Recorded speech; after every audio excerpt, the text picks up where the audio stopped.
I've got a light that is greater than fear, and it dries up my tears. I got a light. Hi everyone, welcome to another episode of Something Alive. An exciting episode. Exciting. Okay. This is new. It's new. And anyway, let's just introduce ourselves. My name is Shaitan. My name is Bukola. And we have with us here today Bukola. Bukola, you are not shy in Jesus' name. Amen. Alright, we'll be shy together. Okay, let's do this. Good. Tell us a little bit about Bukola, our wonderful guest here today. Oh, okay. Yeah. I'm Bukola, married, Okay. mom of one, Okay. and you're gonna hear this later on, but I have a Catholic upbringing from a family of, that's my siblings, family of 6, my parents and 4 kids. I'm the 4th child. Last born. In the midst of 2 firstborns. Right? Oh, this is our baby. Take it easy. Like Bukola said, we're going to be doing, you'll hear more about her Catholicism. And that's why I said this is new. It's I mean, new. when I said this is new, people are like, you had guests. You had guests. Yeah. But yeah, this is something very new because we are getting, we have someone here with us that will be sharing insights that Shaitan and I have absolutely no idea about. Like, I had Catholic friends, but I've never attended the Catholic mass. Anything I know about the Catholic Church, I heard from a friend or read online. So it's really nice to have, just something new, and we'll just be like, whoa, okay. So yeah, We're that's here to learn today. And yeah, it's just light-hearted conversation. Just, we just want to pick her brain and, let's just see what's there. Let's gist. So that's what we're doing today. Okay. Yeah, it's really good to have you here. We're glad that you accepted. Thank you so much, ma. Yeah. Always a pleasure.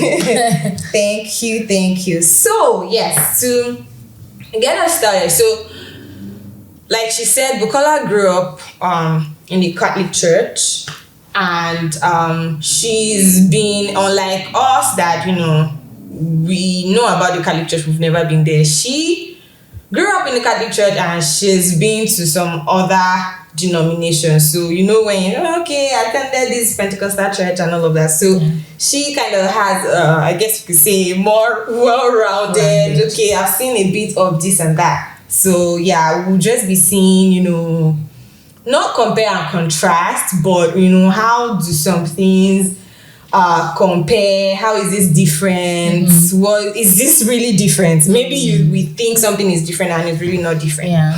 So, just tell us a little bit about, your growing up in Catholic Church, because Shaitan and I probably, we did teens church in Pentecostal churches, but how was that growing up in a Catholic church? Okay, so my mom is Catholic, my dad is not. Okay. And so, as expected, my mom took us all to church, and all kids, we are all Catholics. And growing up I really don't see Catholicism as we're Christians. We go to church every Sunday. That was compulsory anyways. If you're Catholic, you know that you have to go to church on Sunday. Like, if you don't go, I don't know. It's compulsory. And we pray our rosary. We memorize prayers. And very important. We go for catechism growing up. So catechism is after mass on Sunday. You go home by maybe 6 a.m. mass, 6 to 7:30, you're done. You go home. Then you know that you have to go back to church by 6 p.m. Okay. to learn. about the doctrine. So that's what's called catechism. So like that's Bible school. Is it Bible? No, not Bible school. Sunday school. Well, Different? not necessarily. So when you go there, it's in the evening. Okay. As a Catholic, of course, we know that you want to take communion. So not everybody can take communion. So you go for catechism. You learn the doctrine, the Catholic doctrine. You learn your prayers. You learn how to do things the Catholic way. And you write something like an exam. Okay. You typically do that maybe when you're 9, 10, 11. I think I did it at the age of 10. Okay. Then with the knowledge you've gotten from catechism, you write the exam. If you pass, then you can start taking communion. Okay. So as a Catholic, if you grew up in a Catholic church, it doesn't mean that you can automatically start taking communion. So it's catechism every Sunday? Or just depends on the church, depends on the priest in the church, depends on the catechist. The catechist is not the priest, it's just someone in the church who is maybe in charge of catechism, teaching the children. So it depends on the catechist availability. It might not even be a Sunday. It might be a Saturday, most likely weekend, Saturday, Sunday. But for growing up, it was always after mass in the evening. My church Sundays. And from the little I maybe read even in books, I think like when you're done with catechism, it's usually like a big deal. Yes. And some parents will even like throw a party and it was a big. So it's not a lifelong thing? No. Okay. So when you're done with catechism, of course, you're preparing to write the exam. It's not really a big exam. Well, let me say a test that shows that you now understand the Catholic doctrine and you want to start taking Holy Communion. And on that day, it's probably going to be a Sunday. So on that Sunday, you have to wear white and white. Everybody wears white. Everybody will now know that. Everybody wears white. So once you go to a Catholic church and you see that there's somewhere at the front seat, or you have like 20 kids wearing white, know that that's the day they want to, they call it first Holy Communion. That's the first day they want to take their That's when you now take it for the first time. Yes. Yeah. That's how you take that for the first time. That's interesting. Very. Nice. That must have been like exciting, something to look forward to. Yes. Because I'm like, now I'm finally able to take Holy Communion. Interesting. So right now, though, now we have an idea of, you're growing up and all of that. Right now, what denomination are you a part of? Yeah. Thank you very much for that question. Thank you very much for that question. I wasn't looking forward to that question, and well, it's here. Yeah, we are. So, I would like to say that I'm Catholic, but I cannot confidently say I'm Catholic. And that's because I haven't attended the Catholic Church in a very long while. And will I love to attend the Catholic Church? Absolutely, yes. And why have I not been attending the Catholic Church? That's the next question.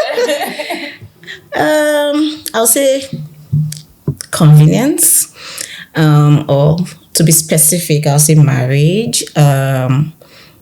It's just convenient to have every member of my family attend the same church. My husband is not Catholic, and probably I'm not a strong woman like my mom.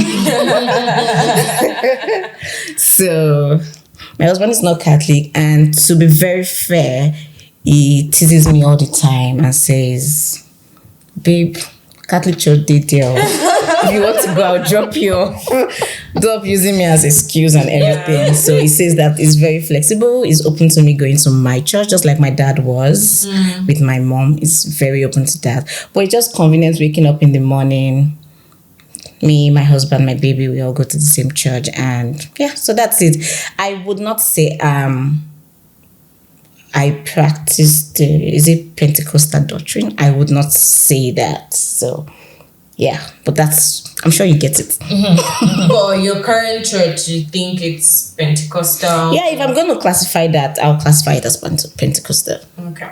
Cool, yeah. Cool. And I think what I would have asked you next, you already sort of answered because you already explained. Because I would have said, okay, so why? But you already explained that because of marriage and and I think there's a lot of wisdom in, you know, actually having all of your family attend the same church. You know exactly, you're being exposed to the same kind of teaching, regardless of But wait, I'm not ready to be done with that. Okay.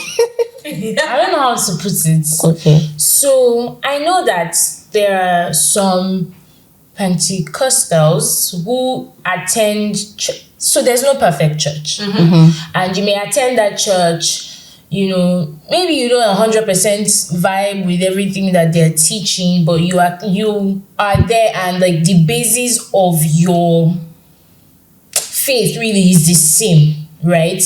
Do you think, like, do you attend and your mind is really in the service, or is it just like, let me just attend? Do you get my point? Okay, I do. And I think we approach Christianity differently as individuals. And I think I'm currently going through a phase as a Christian. Like, my point is, when you hear a lot of things that, like, sometimes you're doing a research, and I read a lot, by the way, like I browse, I try to see things. Yes, you do. That's why I always have gist now. So sometimes you just stumble upon the history of the Catholic Church and see probably the bad things that priests have done in the past, or you're just scrolling through the streets of Instagram and you see a Pentecostal church, a popular pastor saying things that you're not comfortable with, and you see all these things. That's why I'm not like defending one denomination. So you go through all that, and you realize that I think this journey with Christ is a personal one. So it's really not based on the church I attend. That's where I am currently. That's the point you're at. Yeah. It's really not based on the church I attend.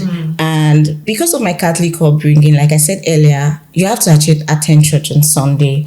It's almost compulsory. So, yes, and I support that.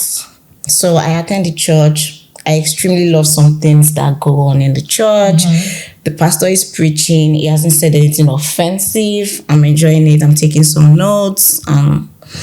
Sometimes I have conversations with friends about it, with my husband about what we heard in church.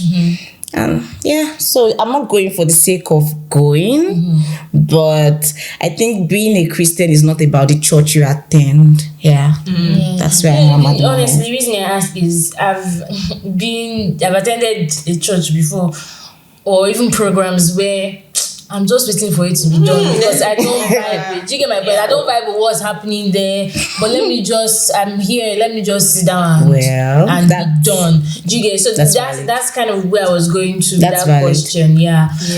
Ooh. One question I wanted to ask though is, the first time you stepped into a Pentecostal church, what did you think? Okay, so How long ago was that? I was about to say that would have been when I was very young. Oh, okay. So that would have been when I was probably 7. Just follow my neighbor's church. Oh, okay. So, but I think I know where that question is going through. I will shed more light on that. But over time, I've attended different Pentecostal churches. And what was your question again? So when you first went into how did it feel? Yes, what did you think? My thoughts. Comparing that to a Catholic mass. Okay, great. So it's clearly different. Very different. So in the Catholic Church is a little bit more structured, and we have the Blessed Sacrament on the altar, and we believe God, Jesus, is in church, is in the building. So there's a particular way you have to behave. Like there's this reverence for God, like He's right there with you. Then having that kind of upbringing all your life or growing up, then you attend a Pentecostal church and you just I see people You dancing. just see, it's not even about the dancing alone. Like, my first thought was, why are several people on the altar? Like, why are babies crawling on the altar? Why is somebody selling something there? Like, why is somebody making noise? Why is everything so disorganized? You don't want to wipe all of them. Like, can you people, like, Christ is here? Yeah, so Be composed. yeah, so that was my first thought. Like, you hear, oh, it's time for Sunday school. Then everybody scatter. And someone move the chair, move the. And I'm like, okay, right. So it's a little it's not as calm and organized as I would have expected, and I see that a lot in different Pentecostal churches that I've attended. And I also like to say that I'll say the Pentecostal church in Canada It's much more organized than what I experienced in Nigeria. So coming here, and I'm not like, oh, okay. There's probably an influence of culture there's an influence of culture there. So I'm like, oh, okay. That makes a lot of sense now. So yeah. Something to learn from the Catholic Church. Stay organized. So, you've talked about the conduct in church, the reverence, and all of that. Now, still bearing that in mind, Okay. what would you say are like maybe you can just say one or two, like the biggest doctrinal Different. top, yes, like they're like, okay, and maybe those are like the two things even. I mean, it might be differences that you're just like, yeah, these are totally different. One is obviously what you already mentioned, like in the terms of order of service and all of that, but any other doctrinal difference, and maybe this is something that keeps you up sometimes, like, okay, I don't like that this is missing in my current church. Yeah. That's a very good question. And this is not me saying that's a very good question, like I don't know. You know how people say that's a very good question because you're trying to think. It's actually a very good question because I like how you phrased the last part, like something you think you are missing. Yeah. I'll say there are two. And the first one for me, I don't know if you know about it, is confession. Yes. Okay, yes. You mentioned that to me before. Yeah, so it's confession. As a Catholic, confession is a big deal. And just to buttress what confession is, like, you want to take communion. For you to take communion, you have to be in the state of grace. If you want to be in the state of grace, then you have to be in the state of grace. And if you think you are not in the state of grace, then you probably have to go for confession. Okay. And I hear a lot of people say, why are you confessing to a priest? I'm sure we've all seen it in movies, how confessions, yeah. And I think I have a personal question for that. I think there's nothing wrong with confessing to each other. I think the Bible even says so, somewhere in James or John, I don't know, we can check that later.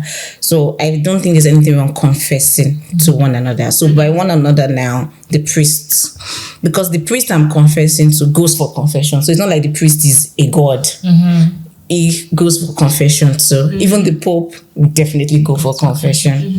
So yeah, so I really miss that. And I miss it because personally, I think the values I have today, my Christian values, my personal values, things I believe in as a person, I think going for confession growing up has actually guided it. Okay. So I know we can always talk about how, because you've sinned, does that mean God hates you? That's not the interpretation. But I know that we always banter about it growing up as Catholics. Like when you and your friends talk about it, you say, you don't want to do this thing because I don't want to go confession. If that's how it is, if that's what it takes for me not to Like it commit the thought sin. of having to go do that first. Yes. Helps you think twice in the moment of doing something wrong. Yes. Yeah. Like when I was in university now, you have your boyfriend, you want to I beg, don't touch me because I went for confession 2 weeks ago. I'll go again. Let's go again. What's am I playing? Is confession, am I going for confession for the sake of confession? So you think about it, you remind yourself that I just made a promise to God a few weeks ago that I will try to stay in the state of grace. I will try not to do this, and it just reminds you. So I really miss that. Yes, because for me, it actually worked for me. It was like a form of caution for me. And related to this, the second thing I'll talk about is, I'm sure you're going to ask me questions about that, but the second part, which I've missed obviously, is communion. So yeah. So that means that you haven't taken communion since The last time I took communion, I haven't taken communion in a very, very So your long last time. communion was in a Catholic church. Definitely. You said- 100%. is there a reason why? Is there a reason why? That's what she Because- just explained, Abby. Because communion, The catechism. no. The So confession. something like that. So okay. communion for us, okay. Don't let me. I'm I trying didn't not know to it was be. every. Okay. Okay, so Sorry. I'll explain to you. If for every Catholic mass, there's communion there, Oh. and there's probably a Catholic mass every day. Okay. It's not just Every Sunday. day. Yes, Oh, every okay, day. okay. Monday, Tuesday, Wednesday, Thursday. So if you go for Catholic mass, then definitely have you would definitely have communion. If you're in the state of grace, if you would definitely have communion. And missing mass, your state of grace, probably you start questioning yourself, and I've not been going to the Catholic Church.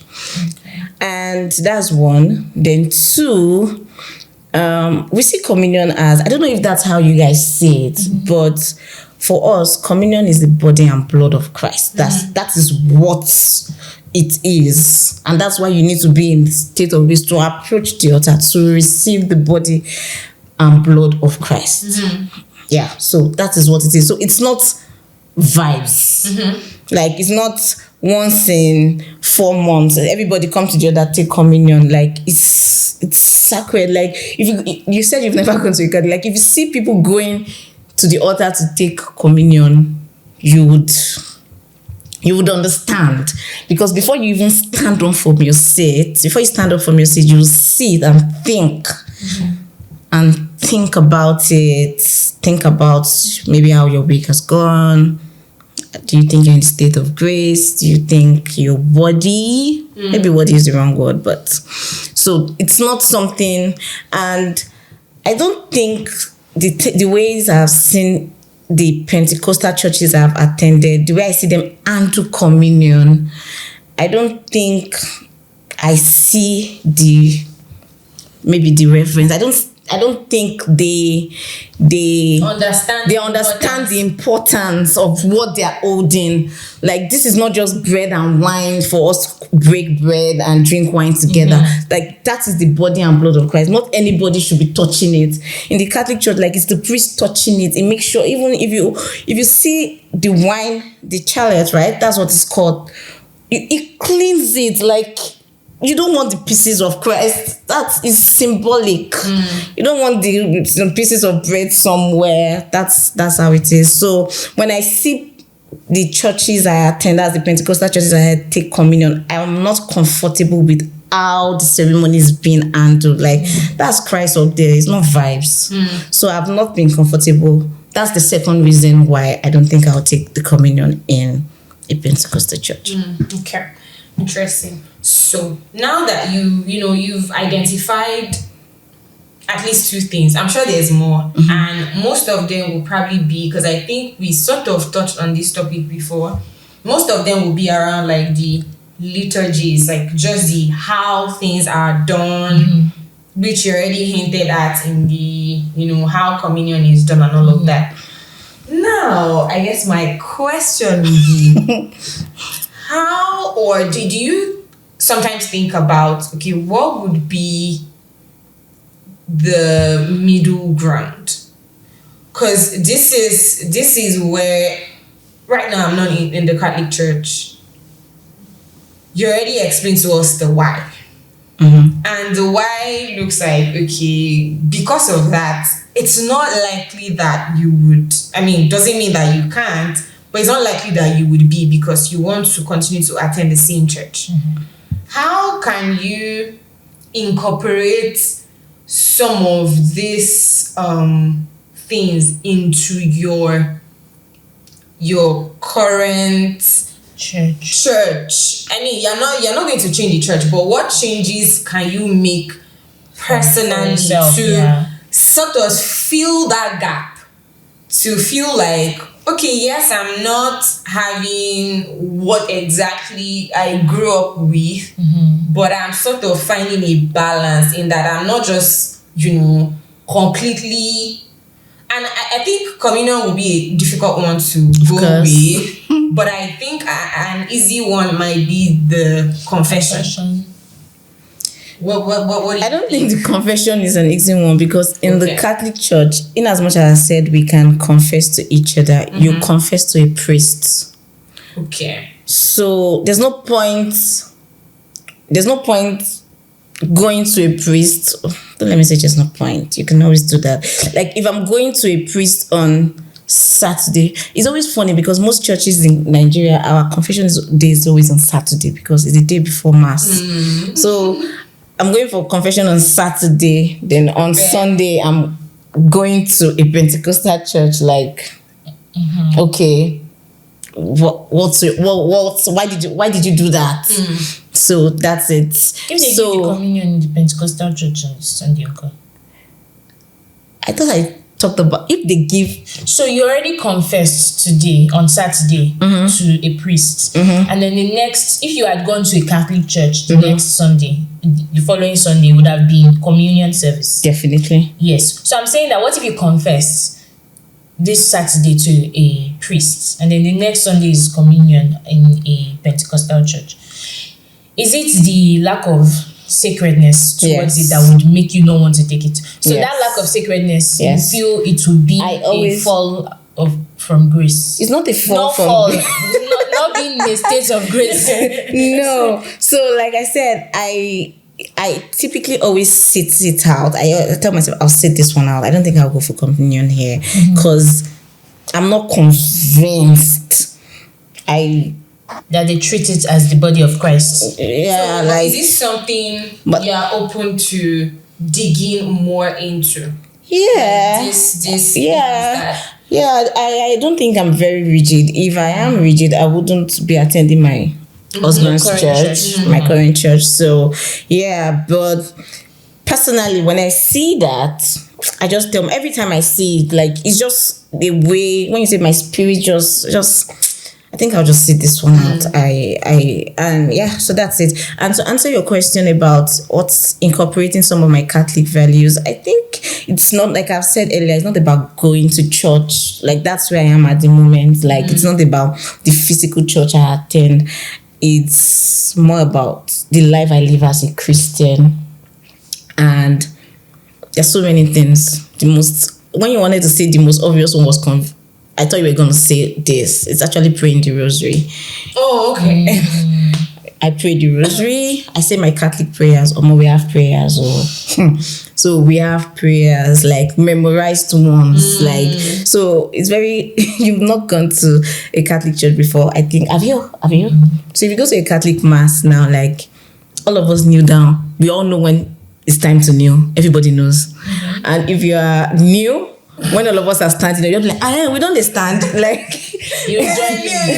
Everybody will just stand up. Then all of us again, we know when it's time to kneel again. Then we kneel again. So they kneel now. Then everybody. So that's how it is, and so it's not about the church itself. So you can pray your rosary.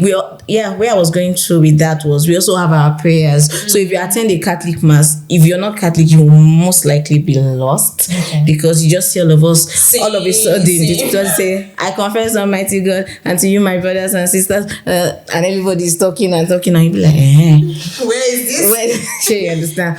So I have my memorized prayer. I say them every day. They're Catholic prayers. I say my rosary. You're saying your rosary, of course. You'll be saying your Hail Marys, your Holy Mary. You'll be saying So you say your Catholic prayers, you pray your rosary. So those are ways you can incorporate that. It doesn't mean you have to stop. Okay. Doesn't mean you have to stop there. Fair. So yeah. Okay. So away from what you're missing from the Catholic Church, what are the things that it might be in your current church or your previous, some other churches, Pentecostal churches that you attended? What are some practices that you actually like? And you're like, okay, this is interesting. Okay, this is like, so away from where I'm like, why don't you guys do this? Okay. What are the things that you've seen and like, or maybe just things that made you think like, okay. Yeah, so don't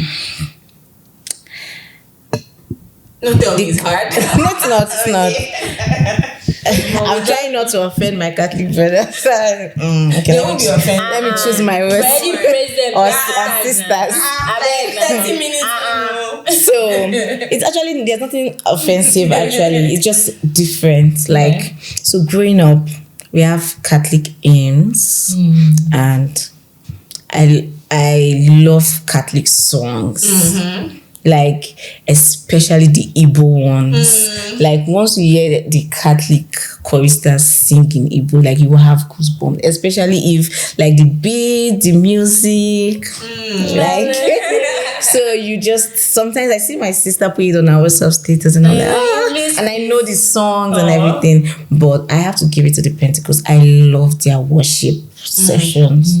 Like, the church I currently attend now, worship comes first, and that's coincidentally my husband's favorite part. So once we are late for church, he just says, there's no point, I'm going to miss worship. So I love the songs, I love the choristers. Like, sometimes I'm looking for, are they going to sing this song that I like? Are they going to sing that song that I like? And it's not our type of songs. Like, we do mostly hymns. And maybe during Thanksgiving we have some Igbo, Yoruba songs, even Hausa songs and all in Nigeria. But I love the praise and worship session in the Pentecostal church. As long as it's not very loud and it doesn't have to be loud and disorganized. And which is what one problem I always have again is when you go to a Pentecostal church and you just see them playing very loud songs and you see the choristers dancing and jumping and moving their body in ways that I think those like I'm like you see some of them, they are singing like the words are Christian songs, but their body is saying something else. You were listening to it without, if you were watching, you couldn't hear. You would probably think. Exactly. Like sometimes you just see, that's the perfect description. Like, you just be like, I understand that what you're saying is it's a Christian song, but you just see them. It was that one that you said recently, something about momoli. Something.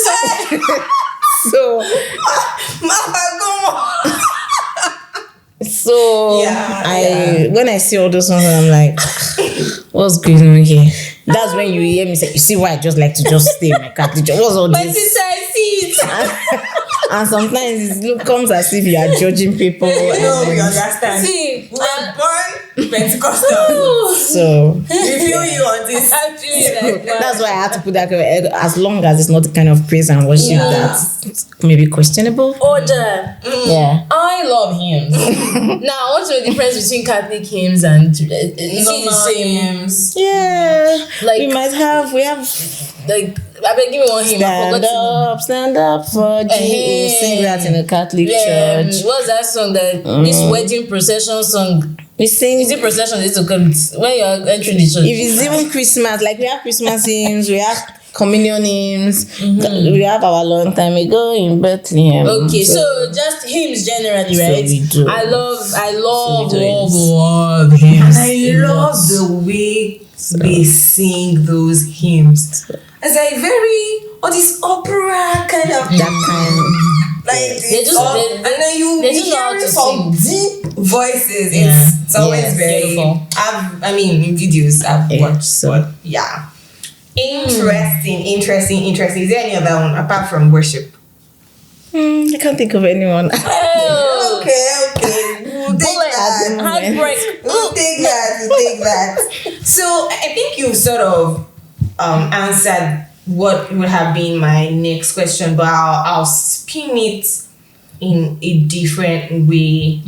Like, how do you make sure that you're still able to, apart from filling the gaps of I missed this, in terms of continuing to grow spiritually, regardless of which denomination you attend? Like, what do you do? Like, what's your plan? Because I know you mentioned when we started that, you think you're in a phase. So I guess my question, to be more direct now, would be, what are you trying to do, or what's your plan to get out of that phase? Because if it's a phase, it means it's transitional. Like, it's something that you want to change. So what, in terms of spiritual growth now, what are your next steps? Thank you for the question. So, if I'm going to predict, I'm most likely going to go back to the Catholic Church. Okay. That's, if I'm going to predict, like, I'm most likely, and that's because my husband is very open to it. He would appreciate it, because if that's what makes you happy, please, by all means. Yeah, so I think the dilemma would be, where will my son go, my church or his? So I think that's the conversation for another day. So I feel that's where I'm tending towards, because see, some Sundays when we can't make it to our church, you just see me Google the nearest Catholic church next to me. I just want to, like, you don't have to drive me. I'll find my way there. So, But have you actually gone? I've not. Okay. So I've not, but I know one, St. Hans. So yeah. Okay. So that's it. So if that's my prediction, that's what I'm going to do. Yeah. But I think right now I'm still very confident in my thinking that it's actually not about the physical church that you go to. Yeah, like I emphasize on this a lot, because I see people who probably go to a Catholic church or go to a Pentecostal to do things that are questionable, and I sit back and say, why would you do this? Like, why would you do this? Like, a very like, so it's not even about your denomination. Like, a very controversial one is, I was having a discussion with somebody recently, and it was about listening to music or songs with vulgar lyrics, and you're trying to I see a Christian trying to justify that. And I'm like, why would you justify that? Like, there's something I always say, although I think I've said a lot of my husband here. It's okay. You're a lover, girl. My husband teases me with this a lot, but as a person, I have a principle, and I can say it more in Yoruba, like, like, is it good? Is it bad? Like, I always struggle to see the middle ground. There's no gray area. It's either black or white. It's either good or bad. Yeah, so I don't want to hear, you can do this, but like, is it good? Is or it a bad? sin or is it not a sin? Is it good or is it bad? Like, that is where I am. So when I do things as a Christian, that's how I evaluate myself. That's like, what I'm doing, is Christ happy or is he unhappy? Yes or no? So it's not the one of, I'm doing this, I'm so churchy for a week, then all of a sudden I can't help the poor, I can't help the needy, or I gossip and say, oh, everybody gossip. Is it good or is it bad? Yeah, I get what you mean. That's how I currently, that's the phase. I'm trying to work on that, like making sure that the things I do are Christ-like. 100%. And yes, I absolutely agree with you that it's not really about the church you attend. It's not about the denomination. Who a Christian is about the relationship they have with Jesus Christ. Like, is Jesus actually their Lord and Savior? Like, is Jesus the Lord of their life? And are they in constant fellowship with Jesus? Are they actually walking with Jesus? Are they living with that constant, okay, yes, this is my God? And that's and just taking that back to what I was sort of getting at, like, I think it's very important for spiritual growth, regardless of one's denomination, to have that continuous fellowship or seeking knowledge of God, like through scriptures, through messages, just digging sermons, whatever. I think that's what helps one eventually to even start like unpacking things, because I mean, just like Shaita and I said, even though we grew up in Pentecostal churches, my own experience is even crazier than just Pentecostal. That story for another day.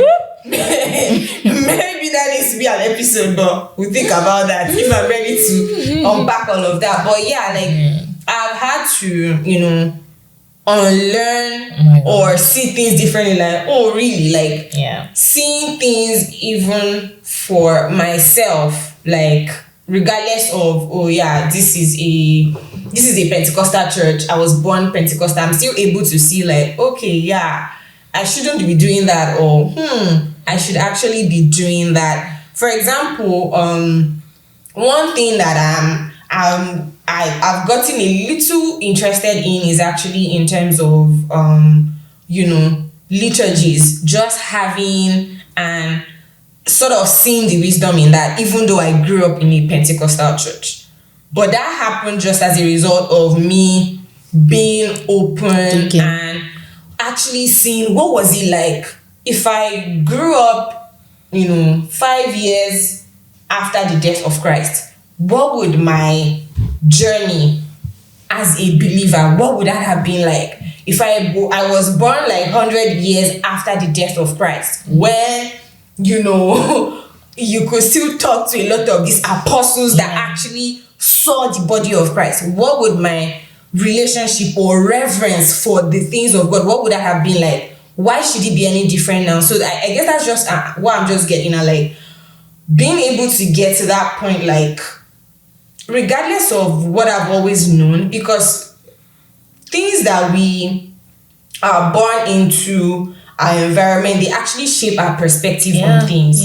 So being able to now step outside of that box to now go, okay, forget what I've always known, forget what I've always been told, this is the right way, this is how you must pray or how you must not pray. How should I actually pray?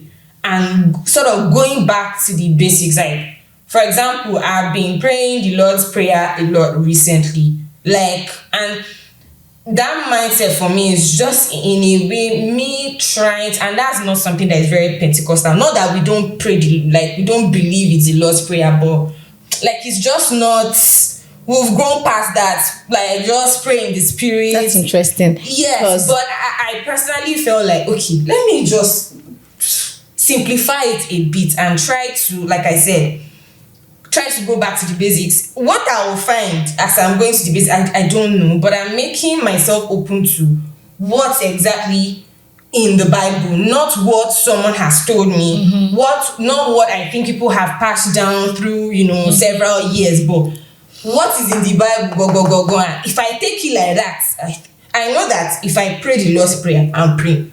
Abi? Nobody can say, but you're not praying enough, because you cannot tell me I'm not praying. I'm praying in that order, right? So that's sort of what I was saying in terms of spiritual growth. And I absolutely agree with you in the sense of it doesn't matter the denomination, because what makes us Christians is actually our relationship with God. Yeah. And to buttress your point, there's actually no Catholic mass you will go for that they wouldn't say the Lord's Prayer. Like, it's compulsory. If you go to the one down your street, they're gonna say the Lord's Prayer today, like tomorrow, and every day. Yeah, yeah. Like, absolutely.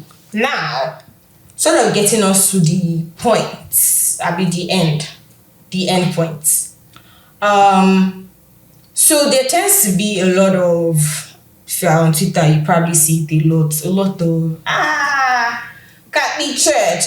We seem like the Catholic, we come at it like the Catholic Church and the Pentecostal Church are at loggerheads, like separate ends of a spectrum. As though Catholic, because you even ask some people, are you a Christian? You say, I'm Catholic. Yes. So what would you say to that mindset of, seeing ourselves first as though practicing different religions, like you're doing something else, I'm doing something else? I think I've said so much on that already about how, about how, for me, it's not actually about the church you attend. Like, are you a Christian? And not just, I'm a Christian. Do you believe in Jesus Christ? And to simplify it, I always say, what you're doing, your life at the moment, the things you're doing, the things you're saying, the things you are listening to, the things you're watching, if Jesus Christ catches you now, would he be happy? Yes or no?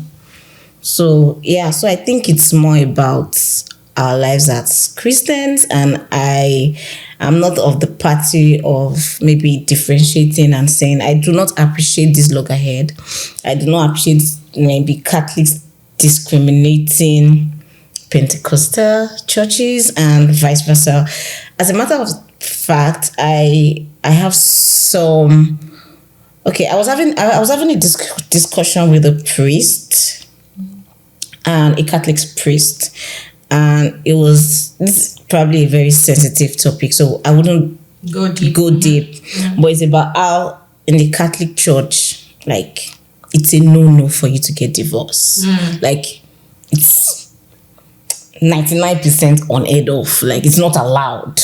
Do you understand? And based on what we've seen, our culture and everything, and I had this priest telling me, even if the man is doing this to you, you must. And I was like, okay, she should die. You can't cancel the marriage. You can't, that kind of thing. And you start having questions like, okay, this is a Catholic priest saying this, but you remind yourself it's not actually about Catholicism or maybe Pentecostal. Like, if Christ sees this man beating up this woman and she's probably going to die next week, or it's going to affect the mental health or the physical health of our kids, like, what do we think? What will be his thoughts on this?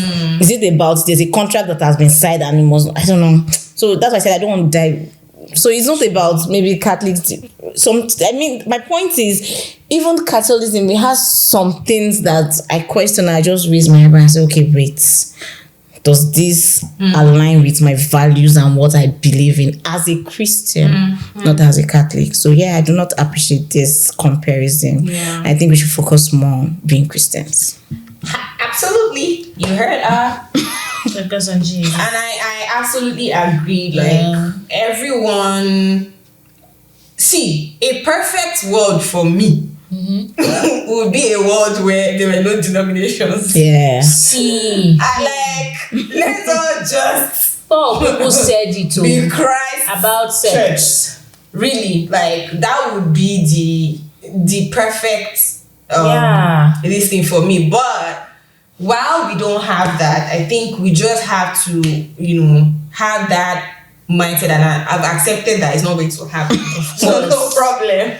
But I think we all need to have that mindset of, one, that we can learn from one another, regardless of the doctrinal differences, right? It's like, at the end of the day, some of these things is about interpretation, who taught who, how, both of us read the same verse and what we're understanding differently in that moment and how we're interpreting it, and our interpretation is colored by our backgrounds, our family, our culture. blah blah blah, our culture and things like that. So knowing that that's one thing. And then the other thing is, just like Bukola has said, what counts someone worthy of saying I'm a believer, I'm a Christian, is that they believe in Jesus. Yes, as the Savior. You have to, assume positive intent, that even if you feel like, this person is doing this one, this person is doing that, believe the best of that person. And even, I think there's also the part of humility, understanding that even you don't know anything, right? You fall here and there. So even what you think you know, you really don't know. So there's no need to be puffed up in knowledge and think that I know all of this and these people are not. No, like there shouldn't be anything like that, especially coming from a believer. That's anti-love, and you know that we're supposed to love one another. So I think that's just where we would sort of wrap it up. And if you have any last comments for our viewers, encouragement, maybe someone is in your kind of questioning phase. Okay, I grew up Catholic, and I think I might have to do this, or I'm even thinking of just attending. Maybe I'm in a place where I'm not able to attend the Catholic Church, or marriage, or for whatever reason. Just encouragement for and any last words. It doesn't have to be an encouragement. But any last words, just before we. What I'll just say is, like we've said it over time, I think we should just focus on Christ and focus on your life as a Christian before considering confusing yourself on whether the church you're attending should be the church you're attending.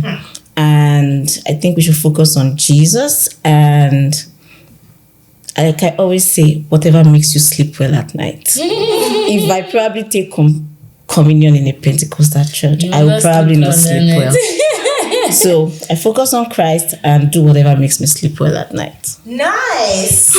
Awesome. Thank you. Thank you so much. I know that this took a lot, and to be honest, I really appreciate it. Thank you. Like you said it over and over, even before you came. Like it means a lot that you're able to just give us very busy time. Really appreciate it, and it's been an amazing. I've learned a lot. I enjoyed the conversation too. I've learned a lot more about the Catholic Church, how it is, for you managing, attending a different church and all of that. Awesome. Thank you so much. Thanks everyone. Thanks Bukola. Thanks guys. And thank you to all of you who are still here listening. Yes. We hope that you have learned one or two things as well from this conversation. We would like to know your thoughts, questions, anything like that.